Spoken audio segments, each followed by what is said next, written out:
नमस्कार। प्रस्तुत है आज का चिंतन। समस्या। सुखी, सफल और आनंदमय दाम्पत्य जीवन के लिए किन व्यावहारिक बातों का विशेष रूप से ध्यान रखना चाहिए। समाधान। 16 पॉइंट हैं जो आपको ध्यान में रखने चाहिए। 1. साथी को सच्चे हृदय से प्रेम करें और उसके दोषों और गलतियों को सहानुभूतिपूर्वक क्षमा करें। 2. अहम भाव से दूर रहना और गलतफहमी को जल्द से जल्द दूर करना। 3. एक दूसरे पर अविचल विश्वास करना, सरलता, मधुर भाषण और क्षमाशीलता आपस में बनाए रखें। 4. हर परिस्थिति में एक दूसरे का पूरा साथ दें। 5. संकुचित स्वार्थ का त्याग और एक दूसरे की निस्वार्थ भाव से सेवा। 6. सर्वगुण संपन्न कोई नहीं है, अतः दूसरे में दोष ढूंढने की आदत का त्याग करना और यथासंभव एक दूसरे की आलोचना से बचना। 7. अपने साथी से छिपाकर कोई काम न करें, दोनों एक राय से काम करें। 8. अधिकार और बड़प्पन की दुर्भावना को छोड़ दीजिए। 9. सदा मुस्कुराते रहें, प्रसन्न रहें। दाम्पत्य जीवन में मुस्काना, हंसना और मनोरंजन भोजन से भी अधिक आवश्यक है। 10. पहले आपका सुख पीछे मेरा, यह भावना घर को स्वर्ग बना देगी। 11. साथी पर झुंझलाना, व्यंग करना और उसे डांटना उचित नहीं, किसी भी बात को सीधे ढंग से समझाना चाहिए। 12. आपसी शिष्टाचार बरतिए, अशिष्ट व्यवहार सर्वथा निंदनीय और त्याज्य है। 13. अधिक कामुक मत बनिए, अधिकांश दाम्पत्य जीवन इसी कलंक से दुखी हैं। 14. परिवार के सदस्यों की टीका टिप्पणी न करें। 15. सादा जीवन बिताएं, विलासिता से यथासंभव बचें। 16. घर में प्रवेश करते ही बाहरी झंझटों, व्यवसाय संबंधी अड़चनों और चिंताओं को बिल्कुल भूल जाएं। घर में परस्पर प्रेम और आह्लाद का वातावरण बनाएं और इसका आनंद लूटें।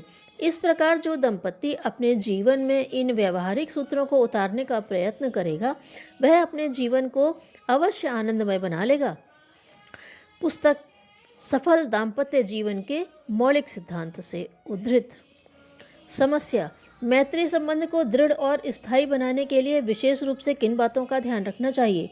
समाधान।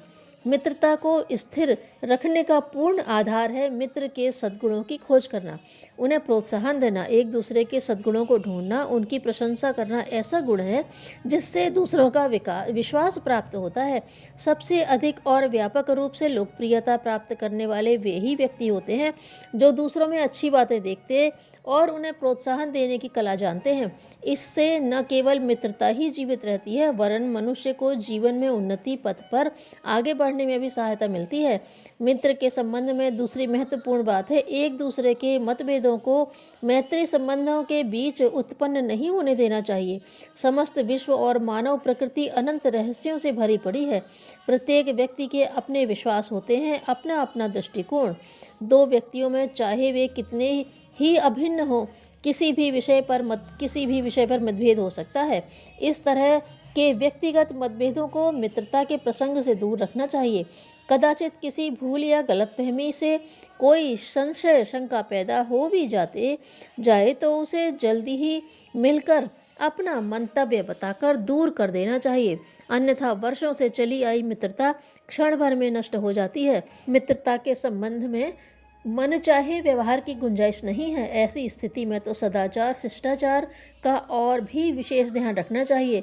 मैत्री संबंधों के लिए अनादर, उद्दंडता, लापरवाही का व्यवहार, मर्मभेद वचन वर्जित हैं। स्थायी और फलदायी मित्रता सज्जनों और भले आदमियों के बीच स्थिर रहती है। मित्रता को स्थिर और दृढ़ रखने के लिए सबसे महत्वपूर्ण आवश्यकता है सहिष्णुता और उदारता की। यह पुस्तक से लिया गया है, जीवन की श्रेष्ठता और उसका सदुपयोग।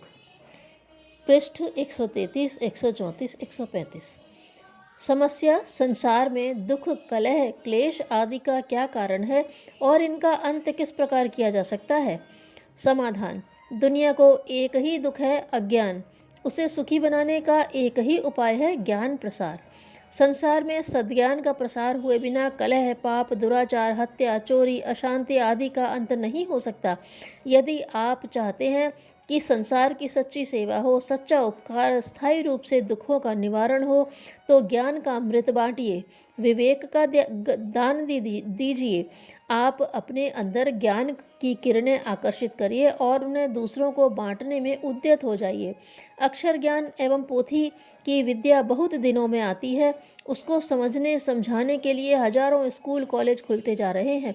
यह कार्य दूसरे लोगों का है। आप तो जीवन की मूलभूत दृष्टिकोण को समझने और समझाने का प्रयत्न कीजिए। स्कूली शिक्षा से जानकारी बढ़ती है, उससे आदमी होशियार और चालाक हो जाता है, पर ज्ञान दूसरी बात है। जिस प्रकार बिना पढ़े लिखे लोग ज्ञान से वंचित रहते हैं, वैसे ही पढ़े लिखे लोग भी उससे शून्य पाए जाते हैं। किताबें दिमाग को बढ़ा सकती हैं, पर हृदय परिवर्तन करने की शिक्षा तो दूसरी ही है। जीवन की वास्तविक महत्ता को समझना और उसका सदुपयोग करना जिस शिक्षा के द्वारा सीखा जाता है, उसे ज्ञान कहते हैं।